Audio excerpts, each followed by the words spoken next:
Hi hello friends, welcome back to our channel Madhuri ideas. నేను మీ మాధురిని అండి. ఈరోజు మన ఛానల్లో స్వీట్ షాప్ స్టైల్లో చేసుకునే విధంగా క్యారెట్ హల్వాని మన ఇంట్లోనే ఎలా ప్రిపేర్ చేయాలో చూపిస్తానండి. ఈ క్యారెట్ హల్వాని ఇలా కనుక ప్రిపేర్ చేసుకుంటే పిల్లలు పెద్దలు అందరూ కూడా ఇష్టపడుతూ తింటారు. ఇప్పుడు హెల్దీ అయిన క్యారెట్ హల్వాకి కావలసిన పదార్థాలు అలాగే తయారు చేసే విధానం చూద్దాం. ముందుగా నేను ఇక్కడ మీడియం సైజులో ఉన్న క్యారెట్లని తీసుకుంటున్నానండి. అంటే అర కేజీ క్యారెట్లని తీసుకుంటున్నాను. ఇప్పుడు ఈ క్యారెట్లన్నిటినీ మంచినీళ్ళలో 2-3 సార్లు బాగా కడిగి పైన ఉన్న పొరను అంటే పీలర్ సహాయంతో తీసేయండి. అలాగే అటు ఇటు అంచుల్ని కూడా కట్ చేసేయండి. దాని తర్వాత ఈ క్యారెట్ మొత్తాన్ని చిన్న చిన్న హోల్స్ ఉన్న దానితోనే తురుముకోవాలి. చూడండి, వీడియోలో చూపిస్తున్న విధంగా ఇలా తురుముకున్నాక ఈ తురిమిన క్యారెట్ మొత్తం కొలత వేసి చూసుకున్నట్లయితే 3 కప్పులు నిండుగా ఉందండి. ఇప్పుడు చెప్పే కొలతలంతా కూడా ఈ కప్పు ద్వారానే చెప్తున్నాను. ఇలా మెజర్మెంట్స్ కప్పే కాకుండా మన ఇంట్లో ఏ కప్పు ఉన్నా సరే ఆ కప్పు ద్వారానే కొలతల్ని తీసుకోండి.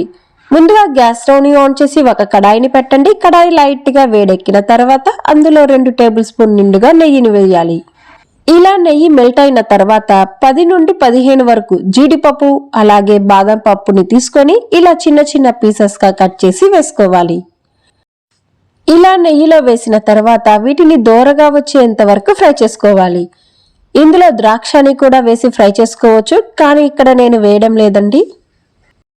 ఇలా ఫ్రై చేసుకున్న జీడిపప్పు బాదం పప్పు పలుకుల్ని ఒక ప్లేట్లోనికి తీసుకుందాం. మళ్ళీ అదే కడాయిలో ముందుగా తురుముకున్న క్యారెట్ మొత్తాన్ని వేసుకుందామండి.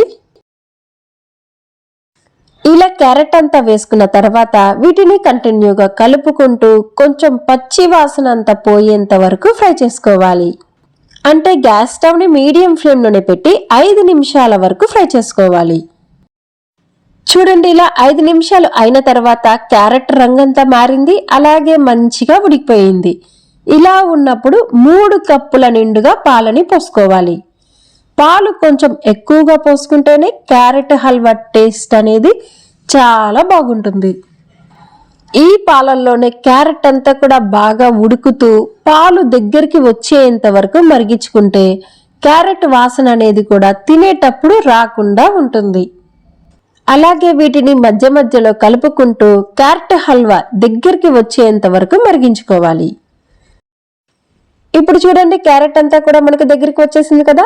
మనకి ఇది దగ్గరగా అరగంట సమయం వరకు పట్టిందండి. టైం అనేది ఎక్కువగా తీసుకున్నా కూడా కానీ లాస్ట్కి క్యారెట్ హల్వా టేస్ట్ అనేది సూపర్గా ఉంటుంది. అలాగే క్యారెట్ కూడా స్మూత్గా మెత్తగా ఉడికిపోయింది కదా. ఇలా ఉన్నప్పుడు మనం ఏ కప్పుతో అయితే క్యారెట్ని తీసుకున్నామో అదే కప్పుతోనే 3 కప్పుల క్యారెట్కి 3/4 కప్పు పంచదార అనేది కరెక్ట్గా సరిపోతుంది. అంటే 1 కప్పు క్యారెట్ తురుము, 1 కప్పు పాలు, 1/4 కప్పు పంచదార అండి. ఈ మెజర్మెంట్స్తోనే ఎప్పుడు మీరు క్యారెట్ హల్వా ప్రిపేర్ చేసుకున్నా కూడా పర్ఫెక్ట్గా వస్తుంది. ఇప్పుడు ఇందులో చక్కెరని వేసుకున్నాం కదా, మళ్ళీ క్యారెట్ హల్వా అనేది జారుగా వచ్చేసింది. ఇలా ఉన్నప్పుడు ఇందులో వాసన కోసం అలాగే రుచి కోసం 1/2 టీ స్పూన్ యాలకుల పొడిని కూడా వేసుకోండి. వీటిని ఇప్పుడు కలుపుకుంటూ దగ్గరికి వచ్చేంత వరకు ఉడికించుకోవాలి. చూడండి, ఈ ప్రాసెస్ అంతా కూడా గ్యాస్ స్టవ్ని మీడియం ఫ్లేమ్లోనే పెట్టి చేసుకోవాలి. అలాగే మధ్య మధ్యలో ఇలా కలుపుకుంటా ఉడికించుకోవాలి. ఇప్పుడు చూడండి, క్యారెట్ హల్వా అనేది దగ్గరికి వచ్చేసింది, అలాగే మంచిగా ఉడికిపోయింది కదా. ఇలా ఉన్నప్పుడు అందులో 2 టేబుల్ స్పూన్ నిండుగా నెయ్యిని వేసి అలాగే మనం ముందుగా ఫ్రై చేసుకున్న జీడిపప్పు బాదం పప్పు పలుకులను కూడా వేసి వీటిని ఒకసారి బాగా కలిపి 1 నిమిషం వరకు ఉంచి దాని తర్వాత గ్యాస్ స్టవ్ని ఆఫ్ చేసేయండి. అంతేనండి, చాలా టేస్టీగా స్వీట్ షాప్ స్టైల్లో చేసుకునే విధంగా మన ఇంట్లోనే క్యారెట్ హల్వాని ఎలా ప్రిపేర్ చేయాలో చూసాం కదా. అయితే మీరు కూడా మీ ఇంట్లో ట్రై చేసి మీకు ఎలా వచ్చిందో కామెంట్ సెక్షన్లో తెలియచేయండి. అలాగే మన ఛానల్ని మొదటిసారిగా చూస్తున్న వారు సబ్స్క్రైబ్ చేసి పక్కనున్న బెల్ బటన్ని ప్రెస్ చేయండి. మళ్ళీ ఇలాంటి మరొక మంచి రెసిపీతో కలుసుకుందాం. అంతవరకు సెలవు. Bye bye.